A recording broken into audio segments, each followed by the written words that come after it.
Olá pessoal, na aula de hoje falaremos sobre a operação com carga do motor síncrono trifásico.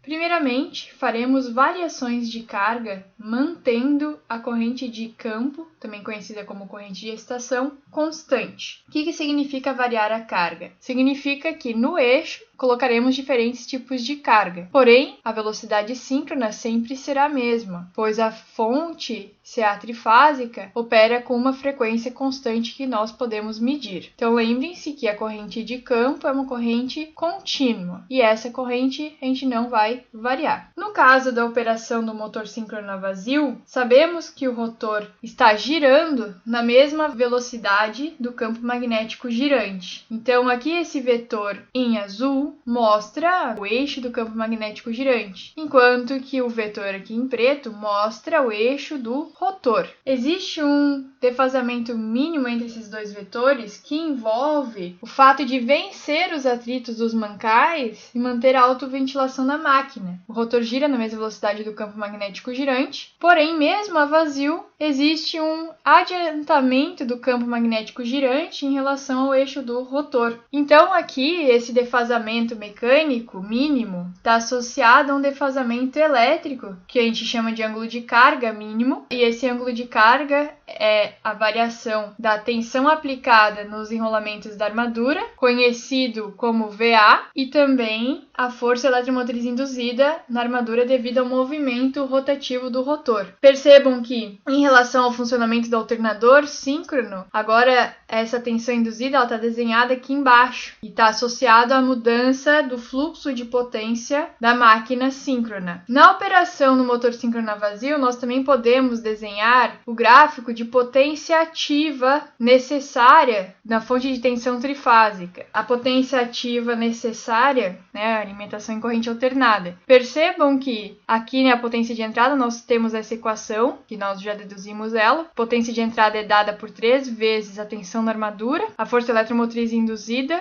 devido ao movimento rotativo do rotor, divididos pela reatância síncrona vezes o seno do ângulo de carga. Então, percebam que se a gente fazer o traçado dessa curva em função da variação do ângulo de carga, aqui a gente tem uma função seno. Se a gente mantém a tensão na armadura constante e a FEM constante, como a reatância síncrona a gente está considerando constante também, percebam aqui que esse seno está sendo desenhado aqui nesse gráfico. Importante destacar que existe uma potência de entrada mínima necessária para desenvolver o torque mínimo, já falado anteriormente, devido ao atrito dos mancais, E além disso, a gente tem uma potência máxima, e a potência máxima seria aqui quando a gente tem esse ângulo de carga de 90. Então aqui dentro dessa área, dessa curva, são os limites, de operação aqui da máquina. Além disso, no diagrama fasorial, perceba que o seno do ângulo de carga, a gente tem aqui essa projeção no eixo vertical, e esse valor aqui ele é proporcional à potência de entrada, já que é o seno deste ângulo, certo? Conforme a gente aumenta a carga, então considerem um acréscimo de carga mecânica, o rotor ele continua girando na mesma velocidade síncrona, porém houve um aumento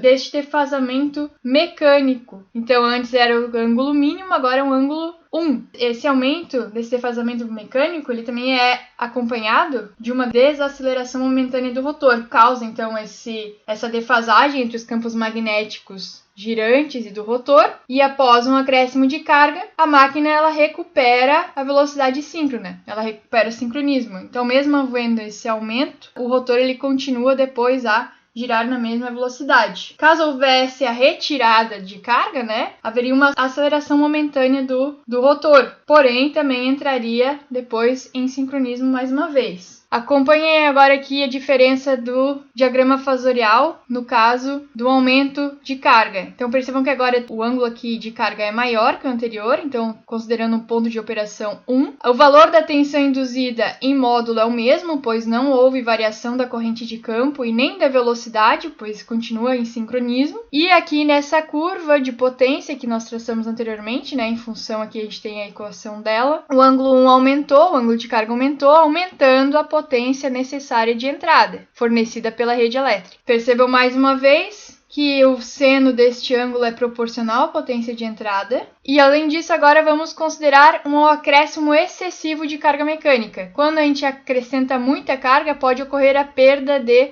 sincronismo. Existe um ângulo máximo mecânico. A gente deve considerar o fator máximo admissível, o fator de serviço. E se a gente aumenta muito essa defasagem mecânica, o que acontece é que a corrente induzida no enrolamento amortecedor pode ser muito grande e causando então um aquecimento excessivo dos seus condutores. No caso da perda de sincronismo, nós podemos calcular o valor máximo dessa defasagem entre o campo girante e o campo do rotor, e isso depende tanto do ângulo da carga, né, quanto no número de polos da máquina. Então a gente consegue calcular o defasamento mecânico, e o caso do defasamento mecânico máximo é quando o ângulo de carga fornece a potência máxima. Então esse ângulo de carga aqui é 90. Então, por exemplo, para uma máquina de 2 polos, nós calcularemos que o defasamento máximo para uma máquina de 2 polos é de 90 graus. Já o defasamento máximo para uma máquina de 4 polos é de 45 graus. Então aqui a gente tem um slide com os efeitos das mudanças de carga. Então, mais uma vez, a gente não varia a corrente de campo. Então, como a tensão interna EF é dada por o valor de uma constante, fluxo,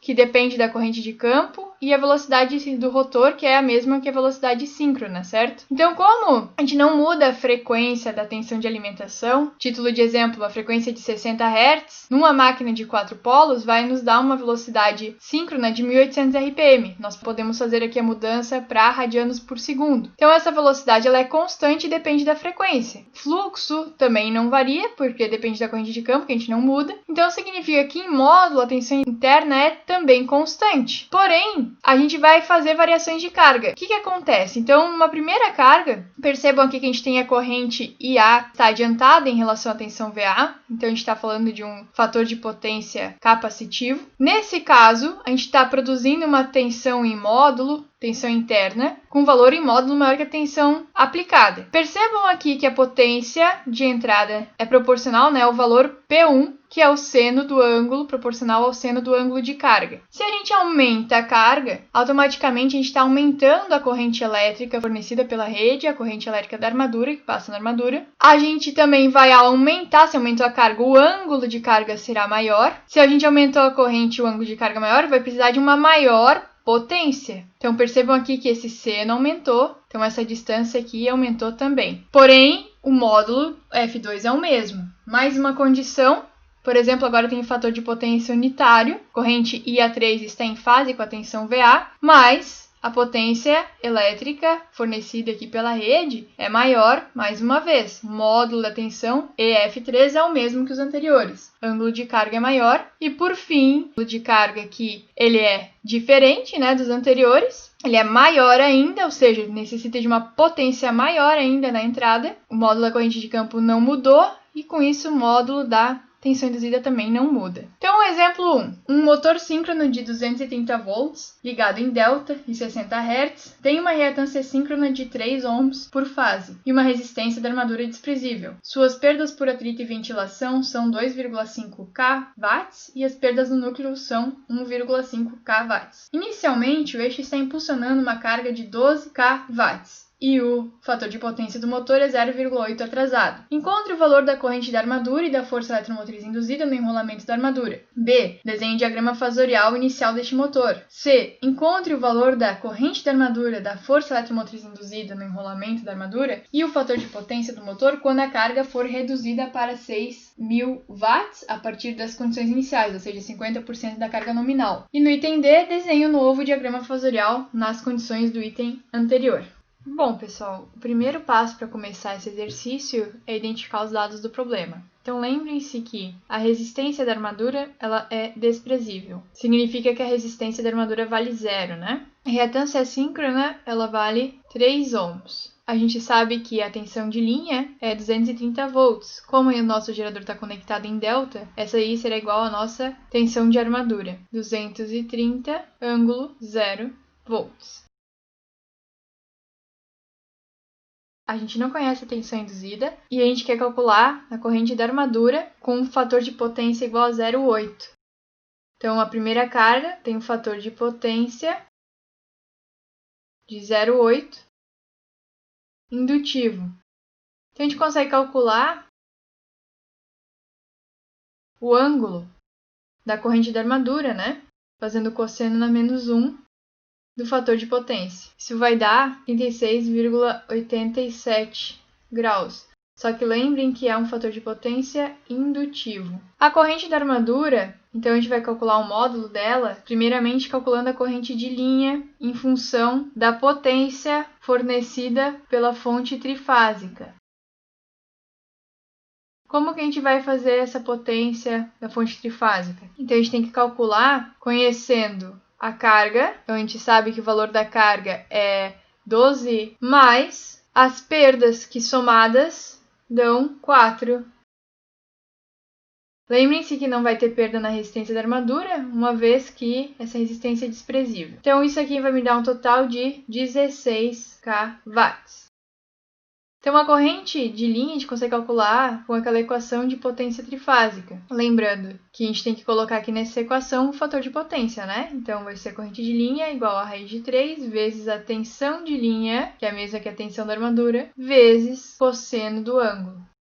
Então, substituindo aqui isso na equação, nós teremos que a corrente de linha é igual a 50,204 amperes. Mas a gente tem que calcular a corrente da armadura. A gente já tem aqui o fator de potência, então a gente já conhece o valor aqui do ângulo. Mas o módulo dessa corrente da armadura, conhecendo a conexão delta, vai ser igual a corrente de linha divididos por raiz de 3. Isso dá uma corrente da armadura de aproximadamente 28,986 amperes. Como a gente tem que calcular módulo e fase, valor de A considerando o ângulo do fator de potência vai ser aproximadamente 28,986, ângulo de menos 36,87 graus amperes, por causa do fator de potência indutivo.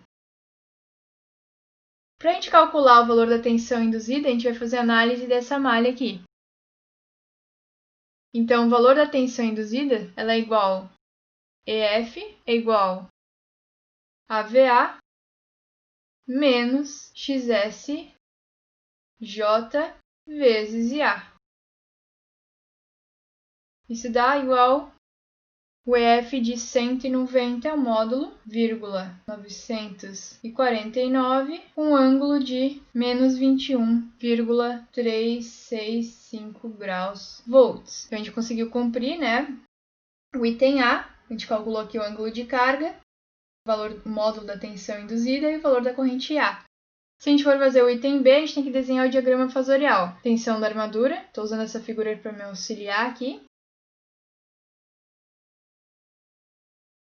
O valor aqui, o ângulo de carga, 21,365 graus.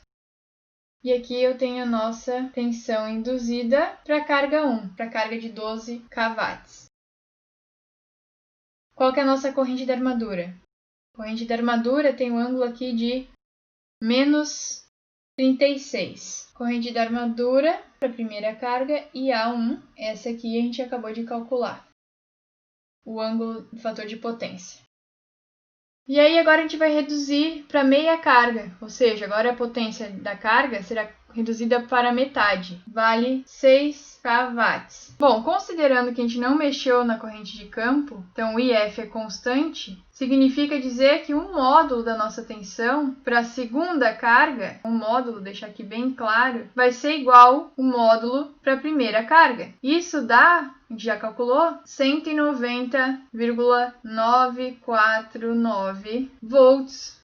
Vou utilizar aquela nossa equação de potência. Potência de entrada, agora é a segunda potência, Ela é igual 3 vezes o valor módulo da tensão induzida para a segunda carga, vezes a tensão da armadura que não mudou, é a mesma tensão aplicada, divididos pela impedância síncrona, vezes o seno, só que agora o ângulo de carga é diferente, É um segundo ângulo. Então eu quero identificar qual que é o valor desse ângulo, para daí eu já coloco ele direto aqui na equação, que eu só tenho o módulo, O ângulo de carga para a segunda carga vai ser igual ao seno na menos 1 de XS vezes a nova potência de entrada divididos por 3 vezes EF2, módulo, vezes VA. Aplicando isso, nós podemos obter o novo ângulo de carga será de 13,161 graus. Então, a potência de entrada 2 vale 6 kVA da carga, mais as mesmas perdas por atrito e ventilação, somadas, né? E no núcleo. Então, isso vai dar um valor de 10 kW. O EF2, finalizando, então, módulo e fase, né? É o 190,949, o ângulo de menos 13,161 graus. Lembrando que quando vocês fazem essa fórmula, o ângulo aqui, o seno menos 1, não vai dar negativo, tá, pessoal? Então, o negativo vocês têm que saber, porque a gente está falando do motor síncrono. Então, o novo ângulo de carga aqui no diagrama fasorial, ó, aqui a gente tem a nossa tensão induzida, mesmo módulo que a tensão anterior. Então, aqui é o ângulo de 13,161 graus. A gente vai calcular aqui agora o módulo da corrente IA2. Então, é uma corrente de módulo menor, né? A gente tem menos carga. Então, vocês vão perceber aqui que o fator de potência aqui vai ser diferente, né? A gente também tem que calcular ele. Como a gente faz isso? Então, a gente calcula analisando o circuito elétrico equivalente. Então, a gente pode fazer descobrindo aqui que o valor de A nada mais é do que a queda de tensão sobre a reatância síncrona, já que a resistência ela é desconsiderada. Então, o valor de A vai ser VA menos a tensão EF para a segunda carga, divididos por XSJ. Isso vai dar um valor de 20,635 ângulo de menos 45 graus 385 indutivo. Fator de potência é o cosseno na menos 1 do ângulo da tensão de entrada, que é 0, menos o menos ângulo da corrente de armadura. Isso vai dar um fator de potência de 0,72, tá certo? Então, aqui é o novo ângulo aqui, ó, tá 2. Finalizamos o exercício. Obrigada, pessoal!